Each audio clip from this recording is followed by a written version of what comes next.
কি ব্যাপার হযরত ভাই, এই জমি কি আপনি নিছেন নাকি? এই জমি তো আমি ভাড়া নিছি। জমি ভাড়া নিছেন তো আবাদ করেন না কেন? এই জমিতে তো ঘাস ছাড়া আর কিছুই দেখি না। আরে ভাই, আপনি কি বলেন এসব? আমি জমি নিছি তো গাছ চাষ করার জন্য, কারণ আমার বাড়িতে 4-5টা গরু আছে। উজ্জ্বল ভাই কি কাজটা আমার সাথে ঠিক করলো? এই জমি তো আমার কাছে ভাড়া দেওয়ার কথা ছিল।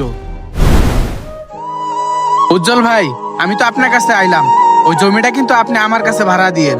আচ্ছা ঠিক আছে, জমিটা আমি তোমাকেই ভাড়া দিব। 2 লাখ টাকা অ্যাডভান্স দিবা আর প্রতি মাসে 4,000 টাকা করে ভাড়া দিবা। ভাই উনি আপনাকে কোনো টেনশন করতে হবে না, মাসে 4,000 টাকা ভাড়া তো ওটা আমি আপনাকে দিয়ে দেবো। আর 2 লাখ টাকা অ্যাডভান্স না, আপনি জমির কাগজপত্র ঠিক করেন, সেটাও আমি দিয়ে দেবো।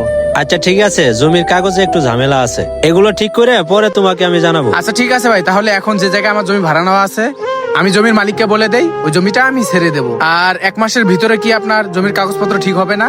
আর 1 মাসেও লাগবে না, 1 মাসের আগে আমি একটা ভালো উকিল এনে জমির কাগজপত্র গুলো ঠিক করতেছি। ও আচ্ছা, তাহলে এখন আমার যে জায়গায় জমি ভাড়া নেওয়া আছে আমি ওই জমির মালিককে না করে দিতাছি। জমির কাগজপত্র ঠিক হলে আমার ফোন দিয়ে জানাই দিয়ে। আচ্ছা ঠিক আছে, আমি ফোন দিয়ে তোমাকে জানাবো নি। তাহলে শুনলেন তো ভাই, এই জমি আমাকে ভাড়া দেওয়ার কথা ছিল। কথা যাই বলুক, এই জমি তো আর আপনারা দেন, এই জমি আমাকে দিছে, আপনি ওনার সাথে গিয়ে বুঝেন। হ্যাঁ, আমি এখন ওনাকে যায় ধরবো। এই জমি আমাকে ভাড়া দিব বলে আমি আগে যে জমিটা লইছি সেই জমিটা আমি ছাড়িয়ে দিছি। তাহলে সে যে আমার সাথে এই কাজটা করলো সেটা কি আমার সাথে ঠিক করছে? ভাই, এসব কথা শোনার আমার কোনো দরকার নেই। সে আপনার সাথে কি করছে না করছে আপনি তার কাছে গিয়ে বুঝেন। ঠিক আছে, এখন তাহলে আমি তার কাছেই যাচ্ছি।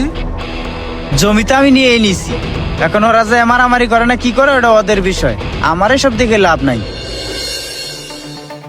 উজ্জ্বল ভাই দাঁড়ান, আমি তো আপনাকেই খুঁজতাছি। কে তুমি আমাকে খুঁজতেছ?